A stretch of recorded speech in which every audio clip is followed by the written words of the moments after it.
Okay, so I'm going to go ahead and get started, just giving everyone a second to enter into the room.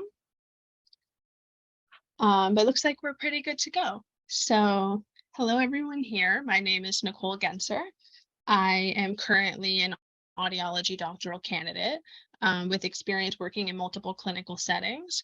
I have also spent the last year and a half as a member of the research and data team here at NDC, helping to lead various research projects, attending conferences, and especially working to revamp our assistive listening device content. I am also deaf since birth. I'm a hearing aid user and I do sign, but I've preferred spoken English today. So I do carry those perspectives as well. So just a little bit about me. And today we're going to be covering assistive technology options for deaf students. And next slide. So assistive technology has really revolutionized the way that deaf people access information. This session is going to introduce these assistive technologies used by deaf students in different capacities on college campuses. We'll talk about assistive listening systems, speech-to-text services, and even some apps. We got a lot of material in a limited time, so let's go ahead and get started.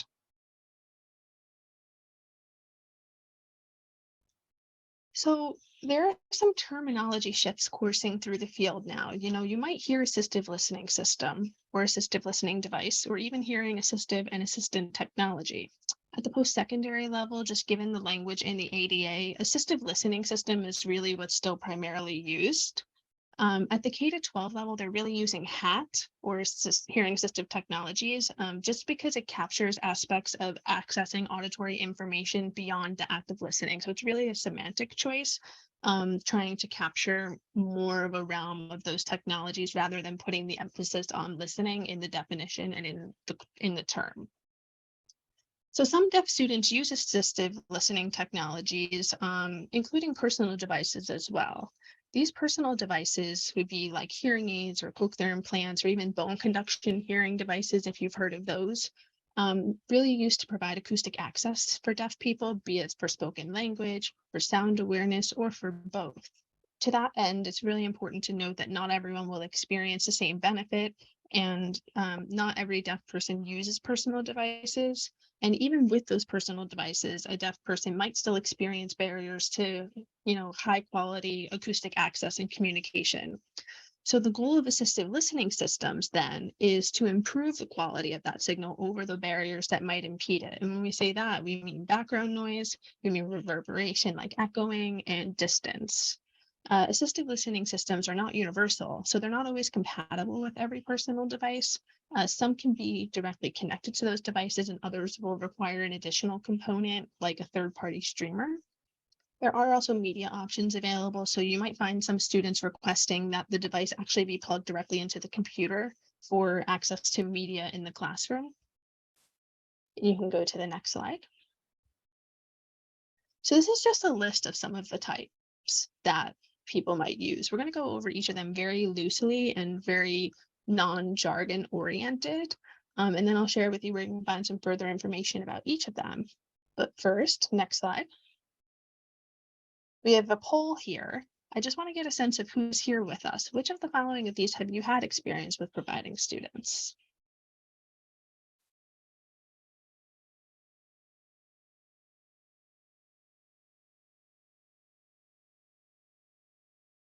Not certain if the results are being displayed live or not. Yes, here we go. So as expected, many of you have experience with FM and DM systems and remote microphones, maybe less with some of the other systems. So that's not surprising to me. That's typically the norm, especially in educational settings. So we're just going to go ahead and talk about each of them. All right, next slide. So I'll explain to you very surface level about each of these devices and their components. Again, as shown by your poll, right? Like this is the one that you're the most familiar with. This is one that's used for the student to access the speaker, usually the teacher, by the teacher wearing a microphone, and then the student having some type of receiver. This receiver of sorts can be an additional attachment that you plug into their hearing aid or their cochlear implant. Sometimes you plug it into some intermediary device like a neck loop. They're called FM because they're using frequency channels, almost like tuning into a radio to broadcast the speaker to the student. And nowadays, they're actually technically DM systems, which just stands for digital rather than frequency. This is really just addressing a change in signal transmission method within the technology, but to the eye and on the ground, the device is essentially the same.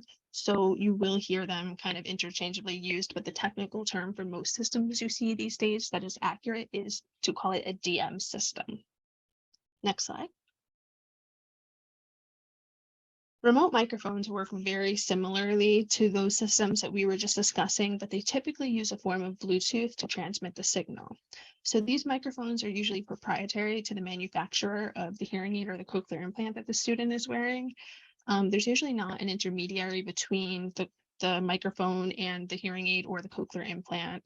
The range for these is often much shorter than when you're using a DM or an FM system, and the signal is often not as stable as when you're using those systems, but they certainly still improve access to sound. Many students have these through their own audiologists and for personal use already. So while it can be requested, students might already own one. So when you're meeting with them, you might want to check in with them and be sure to ask them if they have one, and also weigh the benefits of using a DM system or a remote microphone. FM and DM systems were specifically designed with the classroom in mind, and they almost modulate themselves based on perceived noise levels in the room to provide consistent amplification over the noise in the room. So as the noise in the room increases, the amplification that it's providing to the speaker's voice is also increasing because it's maintaining what we call a signal to noise ratio. So they're dynamically responding to the environment. Whereas Bluetooth devices don't do this. They just kind of stay at a fixed amplification level, regardless of the environmental noise. They're providing, a better signal to noise ratio, but it's not dynamic and it's not changing. It's just something to note about them. Next slide. So an infrared system, it's just another one of these systems, same kind of concept with different signal transmission. Instead of using frequency channels like a radio, it's actually using light energy. It creates pretty much this copy paste of the signal, so it's not modulating or changing it or altering it in any way. To make this transmission make the most sense, imagine when you're watching TV and if you have your remote and you're not pointing it at the cable box, the little light at the end of your remote is not visible to the receiver on the cable box, so it doesn't work and you kind of have to adjust your angle, right? So with infrared systems, they require great view between the speaker with the microphone and the student with the receiver, because if the lights are not in contact, the signal is not transmitted. The good thing about these is that a student doesn't always need a receiver on their devices, and students don't have to have personal devices to use these. They can often just be used with headphones. So you might be familiar with them if you go to movie theaters or performing art theaters and you see that they're offering an assistive device that's a form of a headphone. That's usually an infrared system. Next slide. So now we have induction loop systems. These often require infrastructural installation. You may have seen that logo that's on the slide there. That just lets you know when a place is looped. So like with infrared systems, these can be accessed even without personal listening devices, like with headphones. But the device used to access the signal must be equipped with a telecoil. It's almost like a little capsule that's embedded within the device, and it enables sound transmission through electromagnetic induction. The transmission is not important. That's just all purely informational. The point is to know that the loop is installed kind of like a wire up around the room, and the person wearing the device has to have the telecoil equipped in the device and has to be within the loop in order for the signal to be transmitted. And in addition to that, if they have their device, it doesn't just automatically happen. They often have to enter this telecoil streaming mode. On campuses, you may see this usually in like conference rooms, really large lecture halls, or auditoriums and theaters. The perk here is that many students can access the loop at the same time, but many personal devices no longer actually house telecoils because they've been making devices smaller, making them lighter. So not all of them have them. And even if they do have telecoils, they do need to be activated by the student's audiologist. So just being aware of that is always helpful when working with students who might potentially leverage a loop system. There's a really interesting shift in our field with these systems as there are new technologies on the horizon, especially with the advent of Bluetooth. So just, be prepared for these changes to happen and to be prepared to implement these changes. But induction loop systems are certainly still around. Next slide. So now we have classroom audio distribution systems, Soundfield systems, speaker systems. They're basically just speakers that amplify the sound for the entire classroom, and they're designed to address poor classroom acoustics. But they might not be appropriate for all deaf students, okay? Because for many students, the ear level sound access is what's actually being helpful, as that assistive listening system is working to overcome barriers such as distance and reverberation or echoing. So if a student is right next to the speaker, they'll benefit, though not as much as that ear level system. But once they're further from the speaker, you're only re-adding the environmental factors to sound access that you were trying to overcome. So regardless, though, some universities are addressing poor acoustics by incorporating the systems into new buildings, and they're certainly helpful even for individuals who are not deaf. Because they do amplify the sound, the auditory signal that people are trying to access, but still knowing their limitations and their appropriate uses is really critical to optimal implementation of these systems. Next slide. So I just wanted to give you a little glimpse of the NDC website. You'll find a recently revamped assistive listening support webpage, like I mentioned earlier. We really work to reframe it in a way that's relevant to you as providers rather than being kind of flooded with all this technical jargon. This is the main landing page, and if you come here, you'll see these 4 headings, one of which provides you more information about each of the devices that I discussed today. So next slide. And you can just see here is just an example of some information from the web page. The chart is broken down to help you understand not the technical components of the system, but where each system is best served. And again, this is just kind of a globalization. It's not to say that this is a fixed categorical thing, but it's a good starting point. And you'll see that if you peruse the website, it's very contextual, highlighting where and when you may find it best to implement a given system.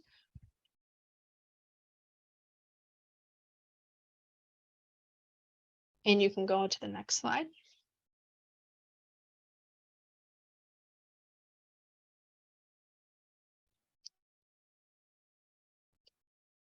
Okay. So now we're going to talk about speech-to-text services. Speech-to-text services is an umbrella term really used to describe an accommodation where spoken communication and other auditory information are translated into text in real time. It's very similar to kind of like live captioning. There are 2 types of systems to consider, and we're going to go over these. They're verbatim and meaning for meaning. Next slide.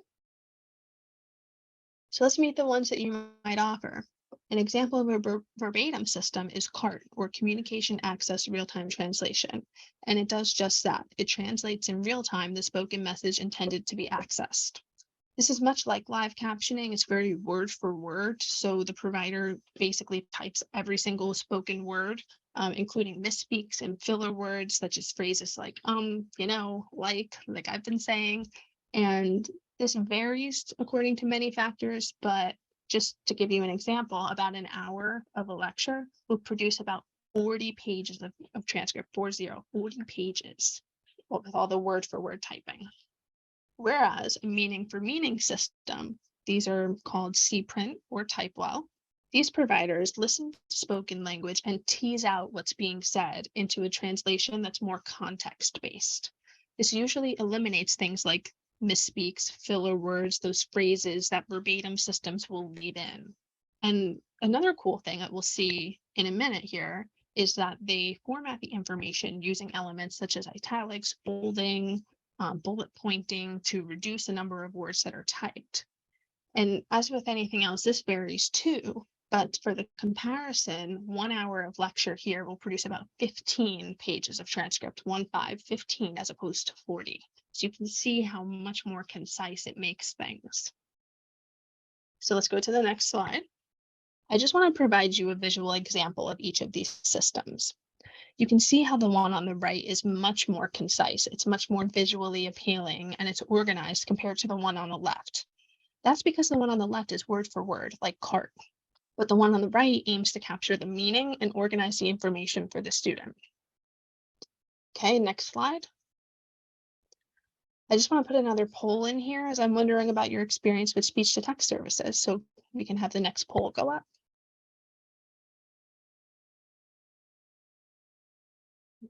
Okay, so yes, so there's actually some similarity here. It seems that most people provide these verbatim systems.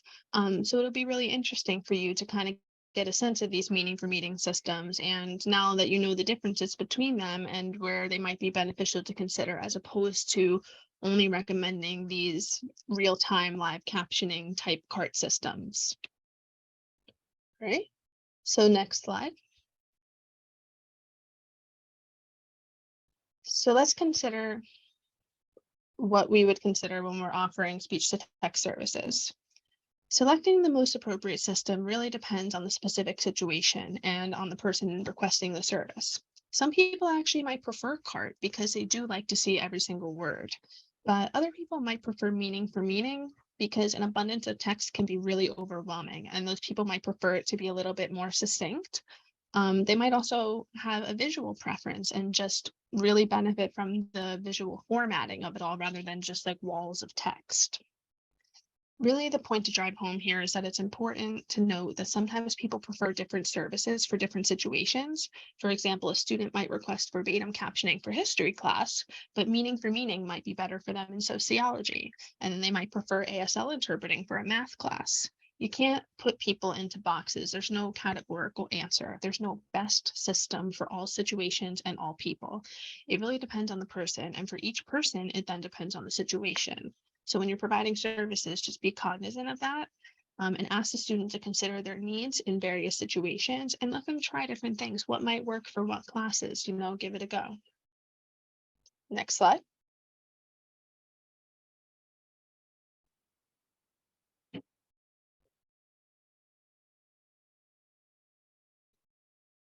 So it's really important for us to make a strong note that transcripts that you can be provided by speech to text services absolutely do not replace note takers. That is a separate accommodation that your students may request, which will ensure them an accurate written record of important concepts, key points, and other details. Speech to text services do generate a written report of anything said in the classroom. That's really true, but they can't capture visual information in the room, such as any notes on the whiteboard or PowerPoint slides, or even any points made from the media being shown in class. And this is where they absolutely are not a replacement or substitution for note takers. So it's just really important to understand the difference between those and think about when you might use one or the other or leverage both. Next slide. Yep, types of apps. We're going to cover two types of apps worth addressing: listening device apps and automatic speech recognition apps. So proprietary apps to student devices. The thing with this is to really just know that they exist. If a student has a hearing aid or a cochlear implant, at this point, there is more than likely, if not always, an app that goes with the device that's provided by the manufacturer. Um, and you just want to know about these because it'll assist your student with maximizing any benefit that they might receive from them.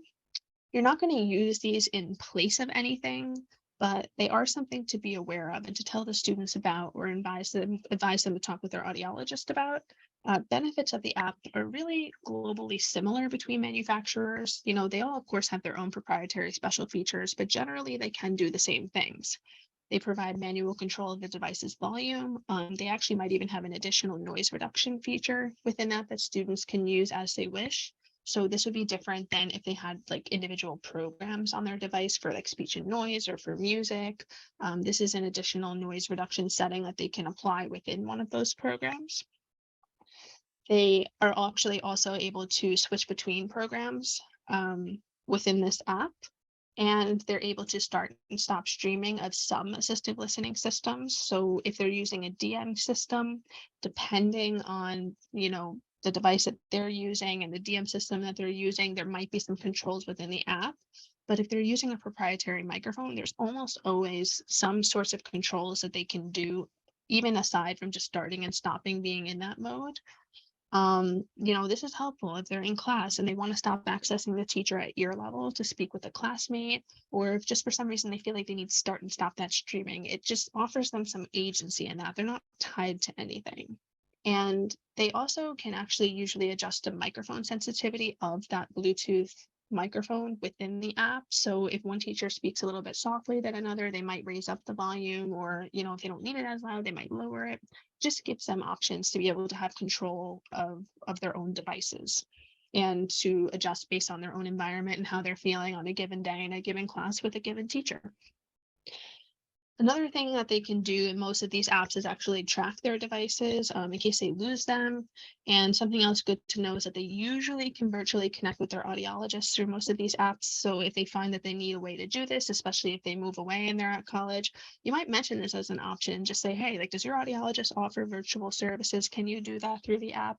It's just something to think about and just something to make sure you ask your students about, because they might not even know that it's an option for them. Next slide. So automated speech recognition apps. Yeah, they are not to be used in lieu of interpreting or speech to text services. We're not endorsing or supporting the use of automated speech recognition apps in lieu of either services, but they do exist and they're important to be aware of, and they are available to you, and you might get questions about them. Our guidance is that they can't be relied upon because of their high risk of inaccuracy, and they're not a replacement for speech to text services or interpreting services. However, where you might use them is during what we would call stopgap conversations on campus. If a student is meeting quickly with a faculty member for office hours, if they run into faculty on campus and they want to ask them something, or let's say they're at the library and they're asking staff how to reserve a specific book, or if they're at the cafeteria ordering their lunch and checking out, like, you see the point here? Quick intermittent situations where communication access is still critical. So just use and recommend these with caution, and, not as an accommodation, but perhaps as a communication tool, not a replacement for formal speech to text services or interpreting services.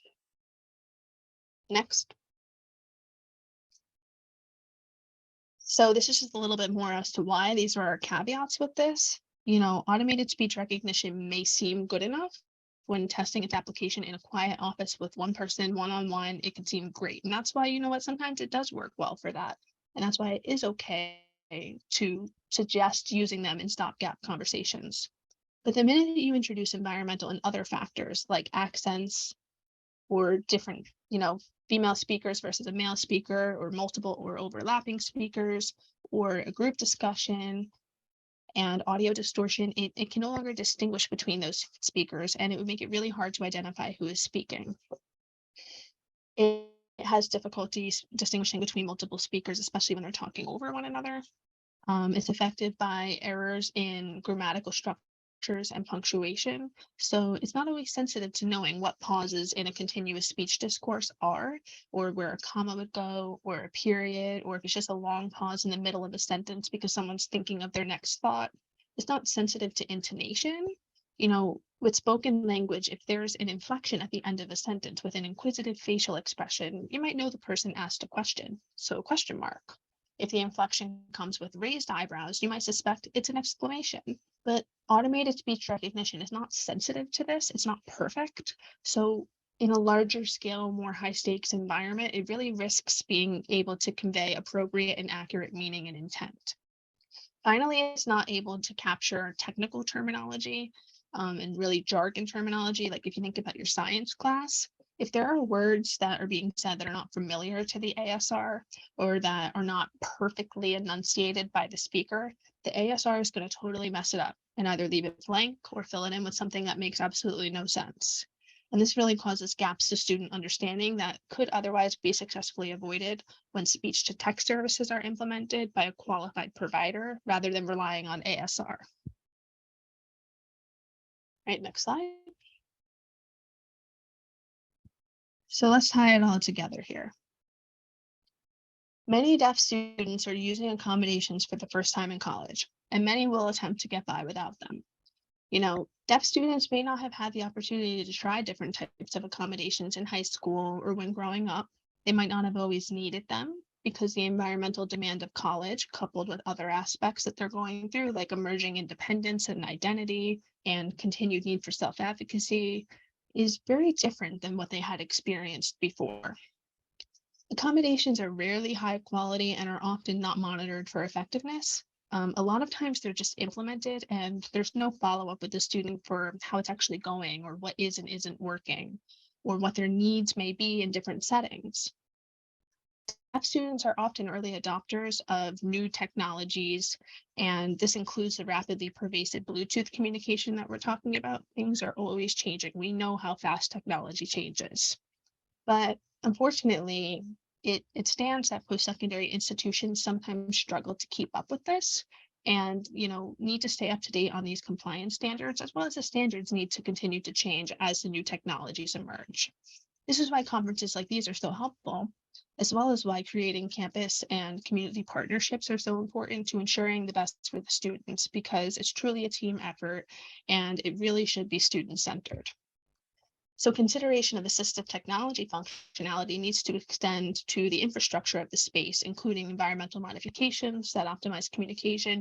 Think about reducing hard surfaces in the room. Think about reducing ambient noise from windows and doors and lights and HVAC systems. Have good lighting appropriate for speech reading and use of nonverbal communication. And have an inclusive student seating setup rather than being in rows. Because incorporating assistive technology can create a more inclusive environment and foster engagement opportunities and collaboration among students and staff and faculty. But campus access is a campus-wide responsibility, and assistive technologies are only part of the equation. Next slide. All right. Thank you.